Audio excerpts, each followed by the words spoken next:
All right, good evening, everyone. Live from Efrat, Zera Shimshon, continuing the Torah of the Zera Shimshon, who promised, Bezrat Hashem, that anyone who learns his Sefer will see great Yeshuot, amazing things. And so I hope that anyone who needs the Yeshua of whatever kind they need, Bezrat Hashem, will be answered. I could actually say a personal story quickly.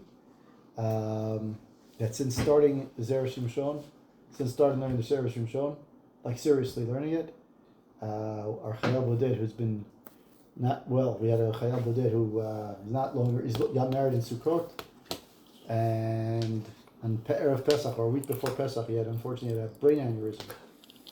So he's our Chayal Boded, and brain aneurysm, Shavat Mochi. My friend's son-in-law. Yeah, so that's right. So yesterday he spoke yesterday, for the first time. I've been learning Zera Shimshon seriously. Yeah, goosebumps. Yeah, yesterday was the first time he spoke since Erev Pesach. Wow. Literally said his words, he spoke, he said ABCs, everything, but it's like, the recovery has been unbelievable. You can imagine, the first 2 months he was like, mamash, al saf mavet. I've done other things as well, taken up a couple of other things as well, but there's some amazing things I can definitely say that the Zera Shimshon has definitely helped me kind of focus things a lot. That being said, Be'ezrat Hashem, all the Yeshuot and the Brachot that everyone needs should be seen soon. Refuah Shlema for all those who need it. Amen. So we start this week Sefer Devarim, the Sefer that is very unique in its style, very different in terms of the style that all the other Sfarim, other Chumashim. And first one we'll do is Drush Aleph. We'll do it. It's a little bit unique in terms of its style, and we'll go from there to maybe another one, and maybe we'll end with a short piece on Eicha, just to be in terms of the mood. This one I will probably give it a good header. I guess we'll call it. We'll call it responsibility and criticism, taking critique. How to take critique. So, the Parsha starts with Elah Devarim, the words Elah Devarim, and the famous Rashi that starts with, on Rashi there says, it says here, Elah Devarim, Rashi says, Lefi shehen divrei tochachot, lefichach satam hadvarim v'yizkiram remez mipnei kvodam shel Yisrael. Rashi says that these are the words of rebuke, and since they're the words of rebuke, he didn't want to actually, Moshe that is, didn't want to actually mention all the different places in which which Bnei Israel sinned or did things that were against Hashem. So what he did is he hinted to them. That's why you see, if you look at the psukim there, the first pasuk, it says Di Zahav. The Chorev is the only word that mentioned, and after that, it's all these other words that are names of places that are not necessarily names of places that exist. Rashi, I think, if I'm not mistaken, Rashi mentions in there, he mentions, just go quickly just to say what the Rashi is, he says here, that's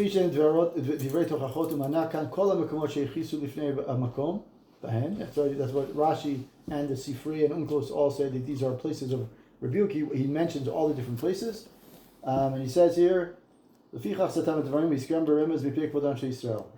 says that basically, it says here, Be'var Yarden, and it says Mol Suv, Ben Paran, Ben Tofel, Lavan Chatzirot, V'di Zahav. So all these places, Lavan, Chatzirot, Zahav, Tofel, are all places that don't exist. Those names don't actually name, they're not any real places. And so the Zera Shimshon is bothered by that. And so, Kasher, he says, Kasher, the Halikaman b'Mishnah Torah, if you look later on in the end, or as we proceed through Sefer Devarim, Moshe mentions Machloket Korach, the Meraglim, Egel, etc. So he says, if you look later on, even in this week's parsha, you look later on, they mention some of the sins. So then Rashi's whole theory of Mikpei Kvodam Shel Yisrael is not right. So how do it's a very simple question, but has a lot of deep meaning underneath it. But the Zera Shimshon is bothered by the fact that Rashi says that it's a remez, But then if there's a remez, then you should never mention it, right? Moshe should never mention the names of the places at all, or mention the places here, and then we don't have a problem. So he gives an answer he gives actually three answers, and we're going to go through each one slowly. The three answers I think are very impressive in terms of just the thought process and then the idea. And so we'll start with number one. It says, "V'yesh lomar di'ita b'midrash al pasuk zeh ru'yim ayu hatochachot lomar b'pei Bilam v'habrachot b'pei Moshe." So he quotes the Midrash Rabbah and he says that on this pasuk it says that the tochachot, the rebuke, were meant to be said by Bilam, and the brachot, the blessings, should be said by Moshe. The problem with that, of course, is that if we say, as he says here, "Ela ilu hochichan Bilam hayu Yisrael omrim sonei achochenu." So he says, had Bilam given us the rebuke, what would be the easy response? We say, well, of course, the guy hates us. He doesn't like us. So it's of course he's going to rebuke us and give us a hard time. Right? V'ilu bircham Moshe hayu omot olam omrim alavam bircham. Right? And had Moshe given us the blessings, of course, then it would be easy. Which right? means, what does it mean to say?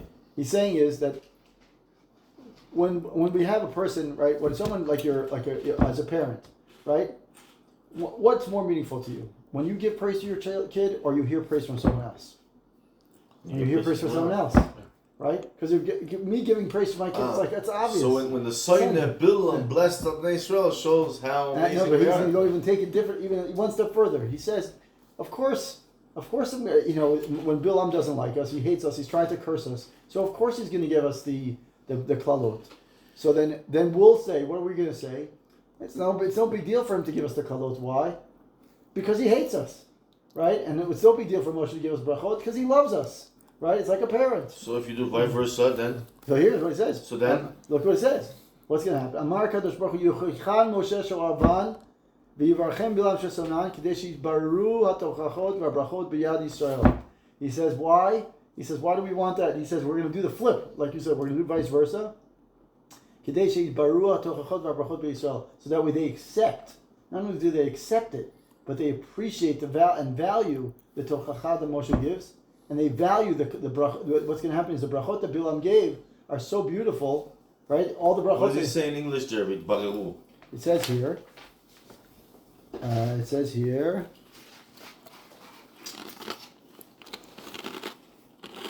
Okay, so he says here. L'chen amar katuv. No, sorry.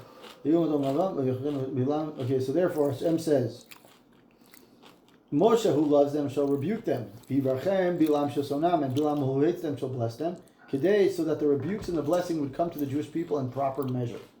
Meaning that when Moshe gives rebuke, he's obviously doing it out of love. He's not doing it out of... When I give my child rebuke, I don't just yell at them saying, I right? understand. If you didn't care, you wouldn't rebuke. Right, if you don't care what your child No, does... but he's saying the proper, what did he say? The proper... He says the rebuke and the blessing should come to the Jewish people in proper measure. Meaning, in other words, when a parent gives... Wait, Bilam blessing us, therefore they're going to be more accepted by Bnei Israel? Yeah, because what happens is when someone says from outside, right? There's a famous thing about people who are consultants, right? Consultants, yoatzim, right? A yoetz doesn't work in the business all the time, right? He comes in, he sits there for a month, 2 months, 3 months, 6 months, whatever it is. He goes in there and he says, I see what's wrong. And then he starts giving his opinion. Now, someone from the inside could have said the same thing. But when you have someone from the outside saying that, now I get it. Now he gives us a plan, he tells us what to do, I got it. Right? So Bilam Ki'ilu was like the consultant of the bracha. He says, I'm looking from the outside. I'm standing above, I'm watching Matovu And I hate you. And I hate you. And I'm giving you the bracha. Matovu Alech Yaakov. Look what I see. I see the beautiful things. So Bnei Yisrael would be like, whoa, the guy who hates us is giving us that? Psh, that's amazing. Moshe, who gives us the rebuke, who looks up, he's seeing us and he says, well, how do I give you the tochacha? Of course, look at the way Moshe talks. He doesn't even talk like, I'm going to give it to you strong. He gives it to you with love. And he talks it, and he's trying to give it as a hint, right? He gives it to you as and he says, I don't want to remind you, I don't want to hit you over the head with it. I want to do it slowly and patiently, right? So look what he says. So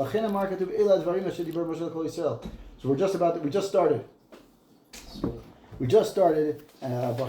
Torah Aleph. Last week we had a record. I think we went over the same thing about 5 times. So good. Baruch Hashem. So last week, we just started. It says Devarim.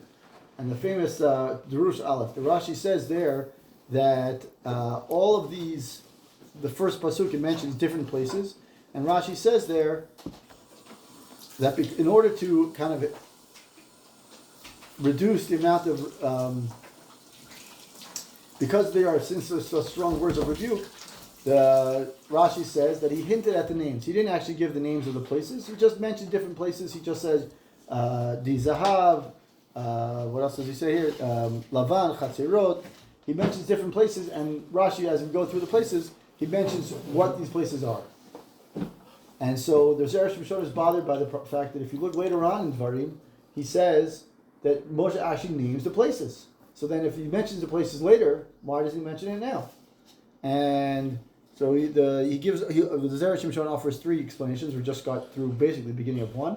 Based on the Midrash, he says that originally the Midrash says that the Tochachot, the rebuke, should have been given by Bilam, and the Brachot should have been given by Moshe. But in order to, had Bilam given us the Klalot, what we could easily say? We could easily say is, well, he hates us. Of course he's going to give us the Klalot. And Moshe, who loves us, of course, and the Bnei and the Umot Olam would say is, well, of course Moshe loves them, so he's going to give us the brachot. So the Zera Shimshon says, with that logic, we have to do it the opposite, because Moshe, who loves us, is giving us the rebuke like a father gives a child a rebuke. He loves you, and therefore he's doing it in a way that's calm, that's collected. He's doing it purposefully, right? This is Moshe's big speech. This is the end of his life. So Israel would less accept it. It would depreciate it if Bilam's cursing us. They would say, "Big deal. He hates us. Doesn't mean nothing." Exactly. Moshe Rabbeinu loves us, so he's blessing us. Doesn't mean nothing. Exactly. Of course, he's going to bless him. He's about to die. But what is Moshe going to do? He's going to give us a curse at the end of his life? No, he's going to give us a bracha. So what? So Bnei Israel would less appreciate it. They accept less it accept it. Yeah. So they want. So he starts off. This is what his logic is. At least this is the Zera Shimshon's logic. He says by Moshe doing the tochacha and Bilam doing the brachot. Right. And if you look at all the different, if you look at from that perspective, and you look at Parshat Balak, you see all the brachot. You're just like, it's so beautiful for someone from the outside to say those kind of things, right? Like I mentioned, like a business consultant. What does a business consultant do? He comes in for 3 months, he comes in 3 months, whatever it is. He looks at the thing, he says, okay, these are what you're doing wrong. Someone from the inside is saying the same thing, right? The guy who works there full time is saying the same thing, but the consultant says, no, I could give you a better answer, right? So who's going to be accepted more? The guy who works there full time, or the guy who's the consultant? The consultant, because I paid him. But more importantly is because he has an outside perspective, that bird's eye view that people really appreciate. So the same thing here. I appreciate the outside view more, and therefore Moshe, who loves me so much like a parent, in fact, if you look through some of the Sefer Devarim, you'll see that a lot of times the Av and the Ben and the relationship between a father and son is mentioned many times. Moshe is talking to them and saying as a father, as someone who loves you, I want to give you the rebuke in a way that's respectful. And then also, in some ways, in many ways, it adds credibility to what the words that are being said, because Moshe is saying, "I love you, and therefore I'm giving you the tochacha." And then he says, "Lachen amar katuv ela advarim asher diber Moshe al kol Yisrael ho'il shebal mipnei Yosef davka v'lo mipi Bilam nir'en Yisrael kamo remez ba'alma ve'en lam kol kach bushat panim mishum hachi yizkiram beremez mitchila." So he says is because he purposely hinted to him at the beginning, so they're not. They get it. They understand and appreciate the fact that it's out of love. So they don't even when you parent, you don't want to necessarily say what you did is wrong. You kind of build a whole kind of like a whole case around it, right? When you build the whole thing, and then the kid by himself understands what's supposed to happen, right? You kind of build 1 + 1, and he understands that it's 2, right? You don't have to tell him this is what's wrong. You just kind of say, you tell a story, you tell a series of stories, you give examples from your own life, but then the kid just says, okay, I got it, right? But you never, again, hopefully the parents aren't too harsh with their kids. But sometimes we are, but okay, sometimes we need to. But at the beginning, you want to make sure that they're not too embarrassed. So what do? You praise them, you give them you balance the rebuke with a little bit of praise in between. So he's starting off with his master's speech. Moshe doesn't want to start off with a big sense of tochacha. So he does is he gives hints. And hopefully they'll understand. Di zahav, that's supposed to be, according to Rashi, that's supposed to be Egel zahav. Right? Di zahav. Okay, so people will be like, well, one person might understand it this way, my person doesn't understand it this way. But they're like, Okay, I get it. Right, I understand what's going on. ומשום הכי יזכרם ברמז בתחילה, לומר להם שכל מה שפירש אחר כך הוא לטוב להם לכבודם, כדי שלא ישמעו מפי בלעם ואינם נחשבים אלא רמז בעלמא. So he's saying is here he hints early on to the various challenges that they had, various experiences they had, and to teach them a lesson that it will come as hints, because it's like what we call constructive criticism, right? As opposed to just being very harsh and chazak, right? You want to do it constructively, right? There's what is the famous? I think it's you praise 3 times, you throw in the critique in the middle there, and then you praise again, right? When you want to give someone praise or you want to critique someone in work, you don't just start by saying you did something wrong. You build up a whole case saying this is great. You find the good things, and then you build up the good things, and then you throw in the middle of what you did, what you can do better, and then you throw in 3 more praises, so that way the person feels good about it. So the same thing, I think Moshe is trying to say is build it constructively. He's trying to say is you did here's something wrong. Yeah, something here is good. Something here is good, and he hints to that, so it gives them a sense of that. There's a little bit of a positive outlook to it. That's answer 1. Answer 1 is basically constructive criticism, and it adds credibility the fact that Moshe, Moshe gives the tochacha, and Bil'am gives the brachot to give, like I said, to give the value of the rebuke and the value of the brachot, because that way people of Bnei Israel will appreciate the value more because they realize who's giving that's more from the perspective of who's giving it, right? If we look at who's giving the words or who's saying the words, then that's perspective number 1. Answer number 2 is Od Yesh Lomar De'ita Beperak Vav de Sanhedrin Kitnai Hanistarot Lashem Elokeinu.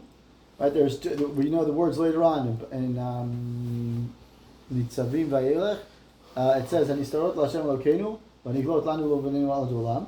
So here he's saying that we have another. It says there that. So it says here, Melamed Shelo Anash Al Nistarot Ad Shavru Yisrael Et HaYarden, Divrei Rabbi Yehuda. So Rabbi Yehuda says there's an argument in the Gemara. The Gemara is in Sanhedrin. It says that there's a machloket between 2 Tanaim. The Tanaim say that Rabbi Yehuda says that all the Nistarot, all the hidden, that is, all they weren't punished collectively. They weren't punished like as a group collectively yet until after they crossed the Yarden. Really? That's what it says. Till they came into Eretz Yisrael. Then it started. Yeah. The 40 years. Yeah, exactly. But if you look, 40 years wasn't. Yeah, so it says here, Ad Shavru Et HaYarden. Rabbi Nechemia Omer V'chi Anash Al Nistarot Me'olam. Right? He says. Right? Actually, Tisha B'Av. Tisha B'Av is because of that. Exactly. Churban didn't happen until they came in and built the temple. Didn't we say that these sins are hidden from Hashem forever? It means that Hashem never punishes collectively his sins as they are entirely for Him, meaning that Hashem punishes, but He doesn't necessarily punish for hidden sins, right? If the things that are hidden, He punishes, but He doesn't punish it in a public way. How do we know that it's collective? So if you look at the Cheta Egel, let's use the example. The Egel, Cheta Meraglim, he. Yes.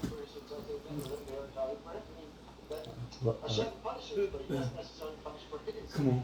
I love the sound of my own voice. So we'll go back to, let me just go over it again quickly. I'll go through the first 3 answers that Zera Shimshon gives on Torah Aleph. So Torah Aleph, it says, is Elad Devarim, and we know the famous Rashi that says that the first pasuk in this week's Parshat, he mentions 3 places, Lavan, Chatzirot, Zahav, Ben Paran, Ben Tofel. And he mentioned those places, and Rashi says that they are names of places, so he didn't want to embarrass Bnei Israel, so he gives them names as hints, and he hints the names. And the Zera Shimshon asks a very obvious question. He says that, look later on in the Sefer Devarim, he mentions those places. He mentions Korach, he mentions Egel HaZahav, he mentions Meraglim. So then, if that's the case, then what is Rashi trying to say by what he said? Meaning, if Moshe was trying to hide and not embarrass Bnei Israel, then mention the names, or don't mention them at all. But you can't have it both ways. So here he gives one example. We said is that according to the Midrash, it says the tochachot, the rebuke, was meant to be given by Bilam, but that of course Bnei Israel would say Bilam hates us. So what's the value of the tochachot? And Bnei Israel and the Umot HaOlam, the nations of the world, would say is Moshe giving us brachot is no big deal because he loves us. So of course he's giving us bracha. And as we said, is like, what does a parent, what do we value more? Us giving bracha to our kid, or the fact that if someone else says us a nice, beautiful word to our kid, right? Oh, you heard it already. Okay, great. So that's answer one. Answer two is he's quoting he quotes the Gemara in Sanhedrin, and he says that until collective punishment didn't exist until after they crossed the Yarden. So now, if you look at the Egel, according to this, you have to follow the line of thought that the Egel HaZahav, not everyone was punished for it. Meaning the people who actually sinned, they were punished. But not the entire Bnei Israel were not punished for it. Now it's a tough statement to say because of course we understand the Meraglim. Meraglim is a better one. The Meraglim is even better, right? The Meraglim, they were punished for it, but only the people who really sinned. Right? Bnei Israel, the whole Bnei Israel didn't get really mamash. No, they all died in Not all 40 years. Not Anybody over 20. Only over 20, right? But again, it's not the whole Bnei Israel. It's not a collective punishment. And Churban Beis Hamikdash. Oh, but he's going to get No, to the rest had to wait 40 years. Right, they had to wait. Everyone else had to wait. So that's a different kind of, it's not a punishment per se, right? So they're not arguing that is Rabbi Yehuda and Rabbi Nehemiah don't necessarily argue, they agree that there is this change. There's a change of status from the time that they cross the Yarden to the time that before they cross the Yarden. The real question is when does collective, what's called responsibility, arvut, when does the arvut really happen? Right? Kol Yisrael arvim zeh b'zeh. It doesn't happen before they cross the Yarden. It's not only with the mitzvahs, you're saying. It's also with the Yeah, punishment. yeah, of course. Oh, wow. So he says here, look at it. I never thought that. I always thought Ravine is like you have to help out, you have to help them No, out. listen. Even just like they didn't get punished, they also didn't get for the things that were hidden. They also didn't get punished for the things that were revealed, meaning obvious sins, obvious transgressions. They didn't get it until they crossed the Yarden. That's why it says be'evar ha'yarden. שתדעו התוכחות שעשה משה כאן לישראל במשנה תורה הם כמו רמז בעלמא לפי שעדיין הם בעבר הירדן. Meaning he's trying to explain Rashi's words. Rashi said that these are all hints. And so Zera Shimshon is bothered by it. So his second opinion is not that it's that they were hinting to it because he was, Moshe was supposed to give one kind and he was trying to be nice, constructive criticism. But here he's trying to say is, no, it's because they were ever Yarden. They hadn't crossed Eretz Yisrael yet. So since they haven't crossed Eretz Yisrael, Moshe has to give them hints. He can't give them... Because it's not time for the It's punishment. not time for the punishment, exactly. So he has to do it in a way for them to understand, but he also has to do it in a way for them because he understands that Ever HaYarden is not the real... Shelo kiblo im aravut. They didn't accept the responsibility yet. Achad al chavero, va'afilu al niglot kedat Rabbi Nehemiah. V'chol echad mehem ino chayav el al chalko. Davka shayalo b'otochet. Before they crossed the Yarden, before they moved into Eretz Yisrael, in fact, if you look at the Nevi'im, of course, this doesn't happen until the time of the Nevi'im. If you look at the Nevi'im speak to everyone. Meaning, they basically make blanket statements saying, you're all going to die, you're all going to get punished, Beit HaMikdash is going to get destroyed, whatever it is, right? But the tone is different than the tone of Moshe, he's saying is, these things were done wrong, so certain people got punished. If you look, just look at the wording. Forget what he says here. But if you just look at the words of the Nevi'im are really strong about what you guys did wrong. Everyone's going to get hurt, right? And if you look at you can look at any of the Nevi'im and you'll see that they really give it strong to those people. But what? Yeshayahu. Right, Yeshayahu, exactly. A good example of Yeshayahu, right? This week's Haftarah, right? He says that everyone is at fault, right? Whether it's the Kohanim, the Levim, the Israel, everyone's doing something wrong. So so Zera Shimshon is saying is that even if we looked according to Rabbi Nehemiah, he's saying is both opinions, it's that the words of rebuke hit because they hadn't really accepted this sense of responsibility for each other. Of course, now if we look at it and say, well, if they accepted the sense of responsibility, then you should have said is, wait a minute, if I accepted the certain responsibility after I crossed the Yarden, what should have happened? Everyone should have said, oh, well, now we're all responsible, we should have made each other better. And in fact, if you look at the Nevi'im, there are a lot of times when the Nevi'im and also people within Bnei Israel say, we have a responsibility. We have to help people up, but we don't take it, we don't listen. We should be doing is helping people get up, but we don't take it. And that's exactly what he's saying, is If you look at the Egel, it says in Masechet Yoma, it says Zivach v'kiter b'saif samach b'libo b'hadrokan. So he said, if you look at Masechet Yoma, it says he says if each person that committed a sin within Chet Egel got a different punishment. The person who did the actual korban, of course, is going to get a bigger punishment than the person who was happy in his heart, but he doesn't. Oh, so Vach v'katar, the guy that did the real thing, he gets killed. Saif. Right? He gets Cut off. Right, but Samach B'libo, if he's happy for the. He gets some sort of punishment, but it's not the level. Right, it's a disease, but he gets the level of punishment is reflective of how much involvement they were. So the V'efshar nami lo macha b'tchila. Oh, sorry, this is answer number 3. But answer number 2 is that he's basically saying is that the collective punishment, the idea of arevut for each person, didn't start until they crossed the Yarden. So because it says in the first part, this is why the Zera Shimshon says, now I understand what Rashi was saying.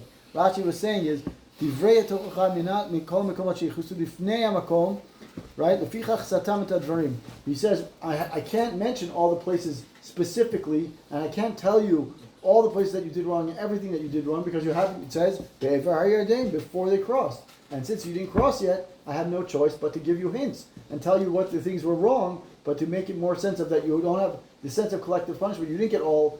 Hashem wanted to collectively punishment. If we look when the Chet Egel, we look at Korach, those 2 times, what happens?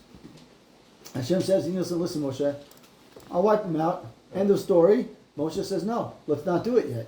So either Moshe understood that this whole idea of Evar Yadin was a reality yet by then, or Moshe really thought that he really wanted to take the Tovah for those for Bnei Israel, and therefore he wanted to say, let's give them the benefit of the doubt. Now answer 3 is a little bit kind of like a play on answer 2. He says, "Ve'efshar nami lo masha b'tchila chacham derech remez klapei mi shechata me'at v'achar kach hochicham b'pratut k'neged mi shechata harbe." So it's like a 2A. It's not really 3 answers. It's like 1, 2, and 2A. So he says here, number 3 or 2A, he says is at first he hinted to Bnei Israel because he said those people who sinned a little bit. Whenever sometimes you read an article or you read someone write something and you're like, oh, that's right to me. That's talking to me. It must be for me, right? Mm-hmm. So he's saying. So that's what he's saying here. At first, it's a hint, right? I did something. That's a hint to me. That's Moshe's first style.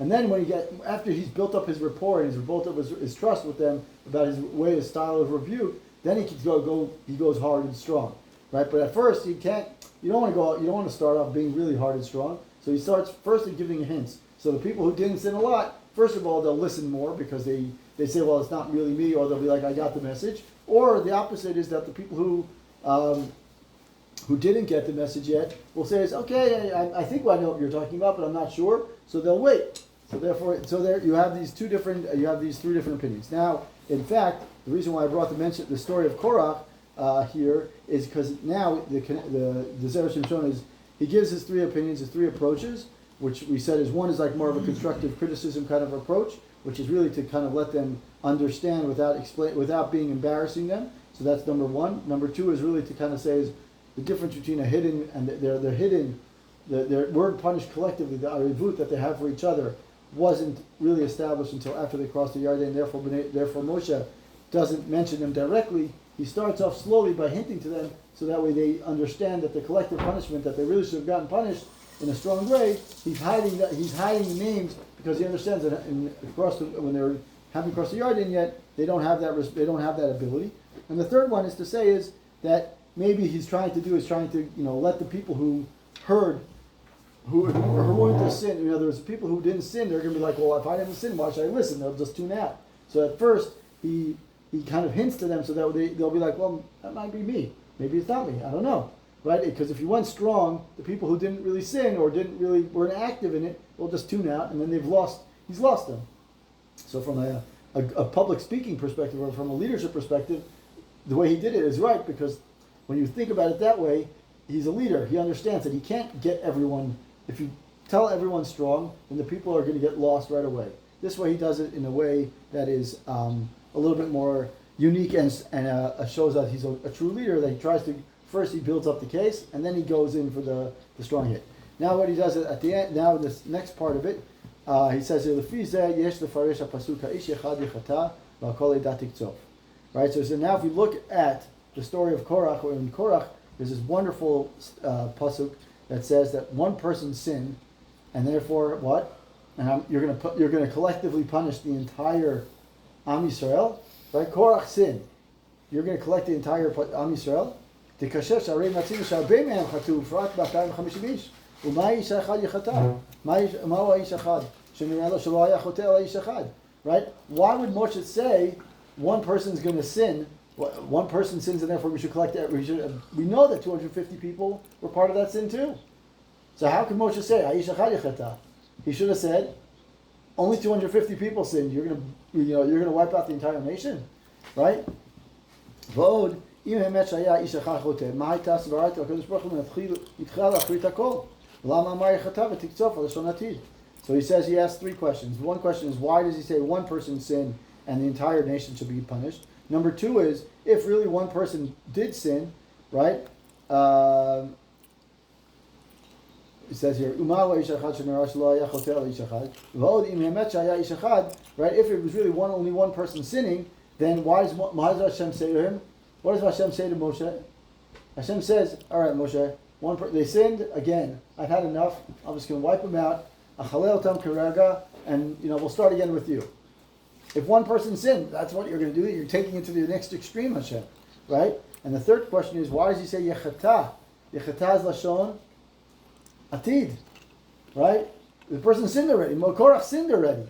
He's not going to sin. He sinned already, right? So Moshe's answer is aish echad yechata means like one person is going to sin.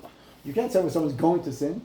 You can't be punished for something that you are going to do. You have to do something that he did already. He should have said Aish echad chata, or right choteh echad, right? His words are not right. So the Zera Shimshon is picking up on that, and therefore v'yesh lovin the ita beplukta the Rabbi Yehuda Rabbi Nechemia that we mentioned before. Imanash kol anistarot alaniglot achar shavrot eyadein Hakadosh Baruch Hu matchilan dan otam lachvir kisvat Rabbi Yehuda. So he said had. So he says here. He says this. He says. The position of the Hashem the positions of Hashem and Moshe. What's on his tarot? Stuff that and like chataim that you weren't revealed. Right, and chataim like we said before. Oh, like the guy was happy. Well, the guy was happy. Samach belibo. Samach belibo. It's on his tarot. Ben Levin Atzmo, right? If whether Hashem would punish collectively after the cross of Yarden, right, for both for Nistarot and Niglot, Hakadosh Baruch Hu mitchila. Hashem, what does he start with? Moshe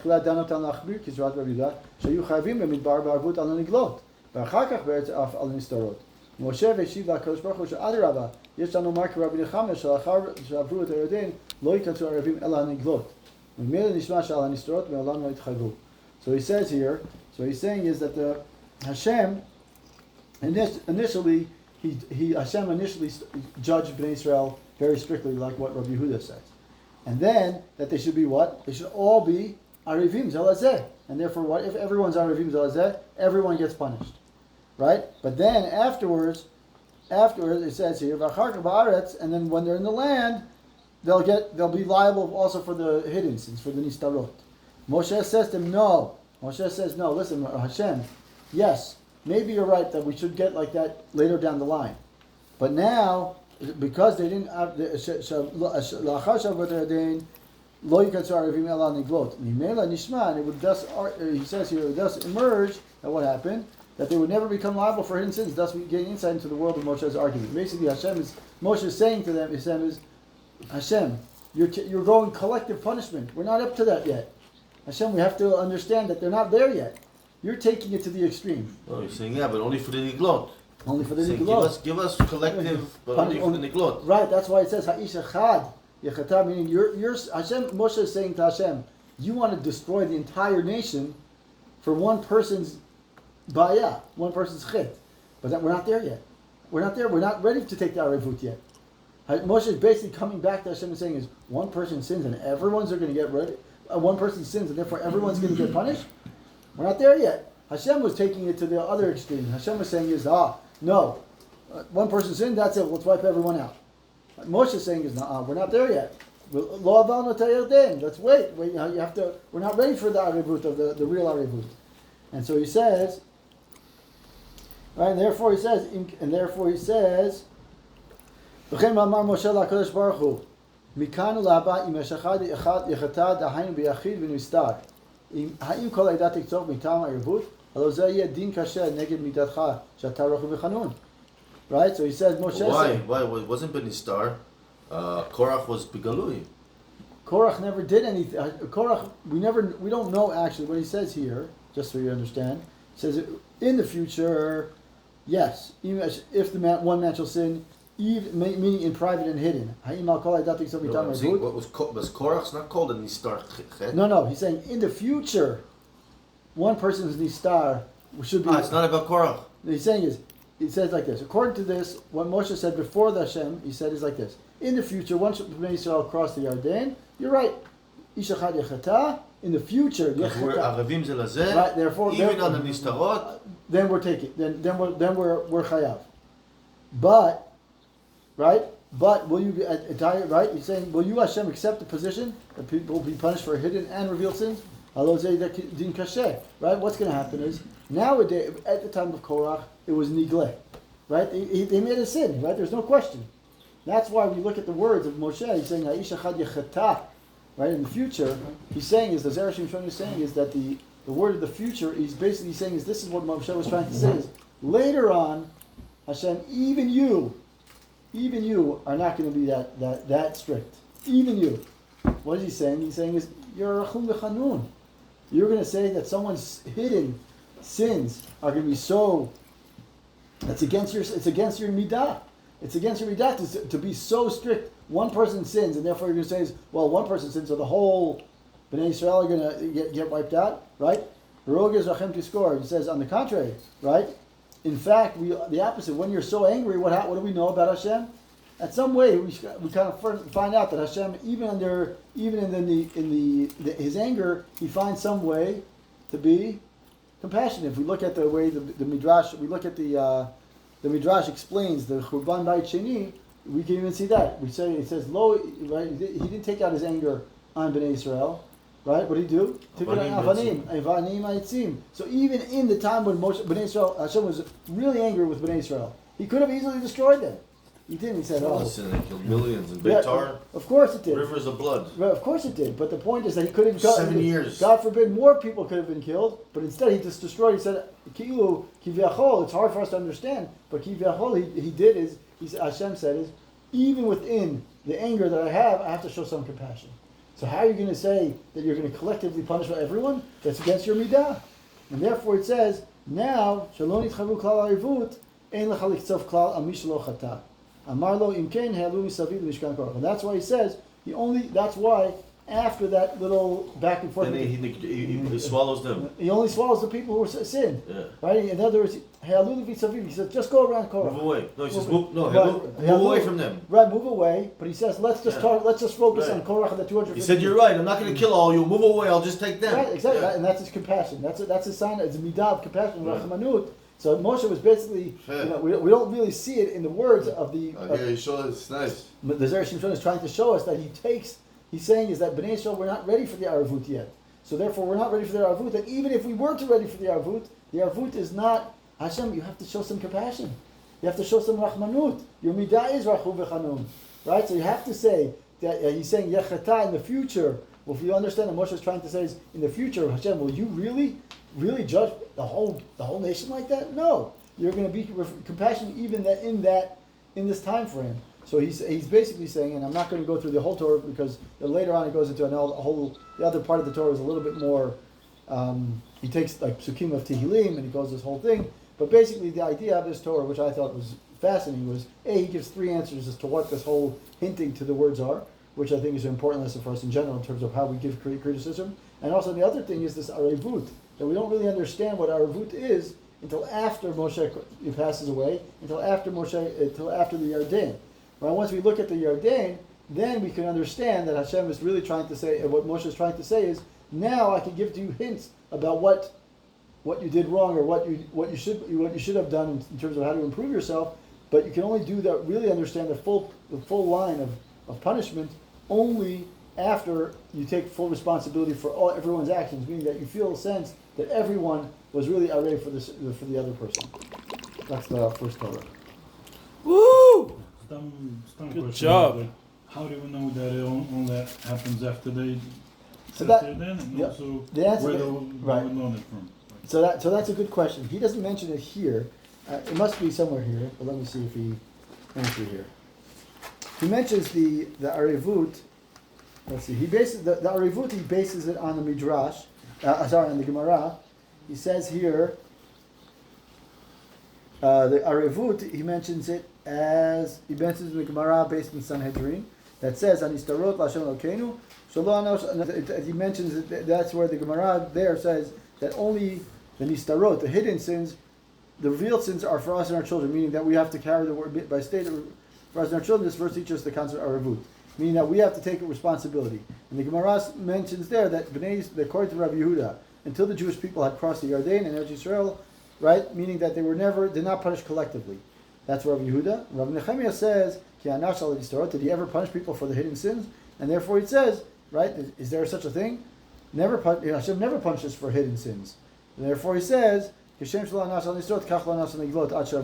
meaning Hashem never punishes people on the Nistarot, just like he never punished people on the Nistarot, he also didn't punish on the Niglot, on the hidden, on the revealed sins for everyone. That's how he gets to the idea of the source of the Arivut. Did that answer your question? In the text this is והרבה מהם היו להם באותו החטאים חלק קטן מאוד שהוא כמו רמז בעלמא כדאי שכתוב בעגל. Right, so the Egel, in the Egel, if you look at the Gemara, he quotes the Midrash, right? He quotes the Midrash in the Egel. He mentions that since they were still before they crossed the Yarden, if you look at the Egel, it says in the Egel in Masechet Yoma, it says regarding that the person who slaughtered the offering to the Egel, the person who made Torah, those people were killed. Mm-hmm. But the people who were, happy in their own heart, so that was more it was nistar. So the person who's punished nistar, so he gets a disease, right? So that's a little bit less of a punishment. He doesn't get killed, but at least he's not being punished in the full way because each person gets individually punished for what they did. Later on, after they cross the Yarden, therefore he says later when you cross the Yarden, then we have to start talking about everyone gets punished. And if you, like I said, if you go through the Nevi'im, everything the Nevi'im are filled with. The words of the Nevi'im are filled with ways for us to understand that everyone's responsible for what we do. In fact, if you look at the end of the Pilagish Begiva, right?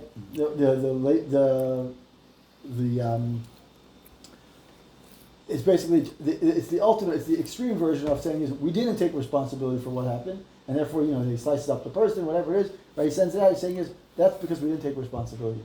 We no one was responsible. Everyone was just like, oh, it's not our problem, right? That was the opposite problem, right? So if you look at it from both sides, both the Navi saying is we're all responsible, and then we're saying is because we didn't take responsibility at all. Here's the other answer, flip side to that is everyone thinks that everyone else is responsible. Then this is what happens to the person, right? So that's It's also like Egla Ufa.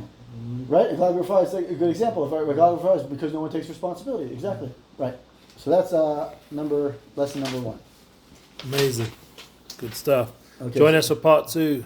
Yeah, so part 2 will be a little bit a different one. It's also an interesting. It's also a shortish kind of one, but it's also a good one. And then we'll end with like a short piece from Eicha. Wow. Shvat Hashem. Coming attractions.